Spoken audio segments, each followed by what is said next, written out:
আমি আজও বুঝতে পারি না ওটা স্বপ্ন ছিল না অভিশাপের ডাক।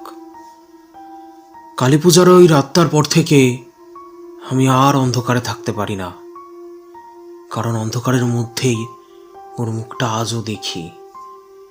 সেই রক্তে ভেজা, চুলে জট পাকানো, আর চোখ দুটো পুড়ে যাওয়া কয়লার মতো লাল, আর ঠোঁটের কোণে একটা হাসি, যেন মৃত্যুকে ডাকছে আমাকে কাছে টানতে।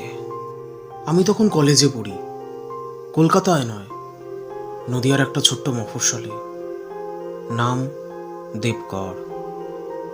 সেই মফস্বলটার একটা বিশেষত্ব ছিল। কালী পূজার রাতে সেখানকার পুরনো শ্মশানঘাটের পাশে এক বিশাল পূজা হয়, যেটা নাকি প্রাচীন কাল থেকে চলে আসছে।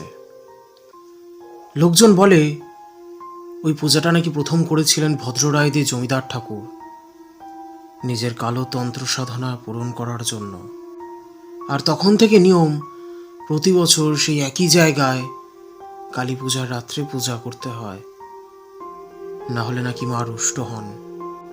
কেউ ঠিক জানে না ওই রুষ্ট হওয়া মানেটা কি। তবে গ্রামের বয়স্করা বলে এক বছর পূজা বন্ধ হয়েছিল, তারপরের ভোরে মন্দিরের সামনে এক পূজারীকে নগ্ন ছিন্ন ভিন্ন অবস্থায় পাওয়া গিয়েছিল। কেউ কাছে যায়নি, শুধু একটা কথা ছড়িয়ে পড়েছিল, মা নিজের বলিদান নিজেই নিয়েছেন। আমি এমন গল্পে কখনো বিশ্বাস করতাম না, তাই সেই বছর বন্ধু বান্ধব নিয়ে আমরা ঠিক করেছিলাম কালী পূজার রাতে ওই পূজাটা দেখব। যদিও সতর্ক করা হয়েছিল অনেকবার, মাঝরাতে ওখানে যেও না, বিশেষ করে আরতির পর, যখন ঢাক থেমে যায় তখন ওরা আসে।